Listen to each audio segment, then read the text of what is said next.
Syndrome. Chapter 1. The Journey. Our journey started in 2011 at the Little Leaf Learning Center's Early Intervention Program for Children with Down Syndrome. Through years of thoughtful trial and error, our small mixed-age group classes for children aged 18 months to 5 years old have helped us refine and perfect the potty training method outlined in this guidebook. Each 4-hour class includes 6 to 8 students with Down syndrome. Kids come 2 to 5 days a week, allowing us to serve about 22 children a year. This setting enabled me to study and identify common patterns and challenges related to potty training children with Down syndrome. It took us 2 years of focused effort to develop the core method and potty train some of our first students before kindergarten. Over the subsequent decade, we have continued to refine and perfect this approach with dozens of children. In this guidebook, I will share our journey of developing this method in our classroom, detailing our efforts, and providing insights on how you can apply it at home. Since storytelling is one of the most powerful ways to communicate, I've chosen to present this guide through the lens of my students and my shared experience. If you prefer to skip the story, you can head straight to the quick guide. However, understanding the method's development is essential for fully embracing and effectively implementing this unconventional approach. For years, I witnessed the same scenario play out for all my families. An expert would share insights on potty training, or a new book on the subject would be released, sparking excitement among parents eager to receive this information. Motivated by these insights, they enthusiastically prepared for the task ahead. Equipped with rewards, potty watches, visual schedules, and favorite character underwear, parents would even take time off work. The enthusiasm was palpable. It was game on. In turn, I expected the children to return to Little Leaf wearing underwear. Yet this never happened. What caused widespread potty training difficulties among families? After many discussions with parents, a familiar pattern emerged. A typical conversation might go like this. Mom, I don't think Max is ready for potty training. Me, I am so sorry to hear that. Why not? Mom, he uses the potty but then has a slight accident 10 minutes later. He has minor accidents every 10 minutes all day. Me, that sounds frustrating. I know how much you wanted this for him.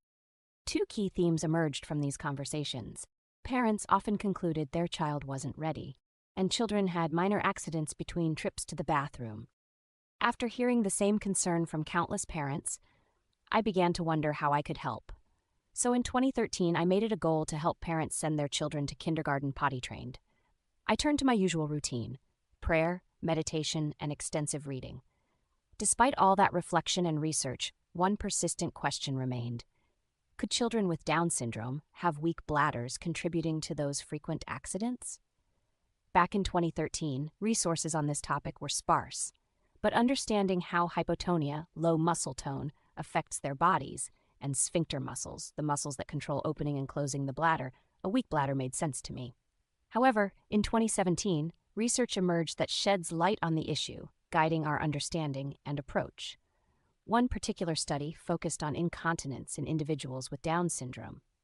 It found that 64% of young children ages 4 to 12 experienced incontinence. Cite source back of book. I found this information not only validating for our potty training approach, but also deeply encouraging. It was heartening to see medical professionals acknowledge the physical differences in children with Down syndrome and how these differences influence potty training. It reinforced the idea that a solely cognitive or behavioral approach isn't what our little ones truly need. These findings suggested that some of our children might have weak bladders. While I cannot make a diagnosis, I am committed to helping my students achieve the important milestone of being potty trained before kindergarten, as long as it is safe and beneficial for them. At a time when conventional medical advice recommended starting potty training around age 5, my experience working closely with toddlers with Down syndrome offered me a different perspective. Through countless hours of engagement, I gained deeper insight into their abilities that didn't align with the prevailing norms or expectations. I wanted to give my little ones, what I lovingly call my students, the opportunity to go to school potty trained, and I thought if they could show me how to help them, we could accomplish this goal. My plan was simple: adapt as we progress and let the children set the pace. By following their lead, we can gently guide the process in a way that feels natural and supportive for each child. With patience and flexibility, I aim to help them build the skills they need to succeed.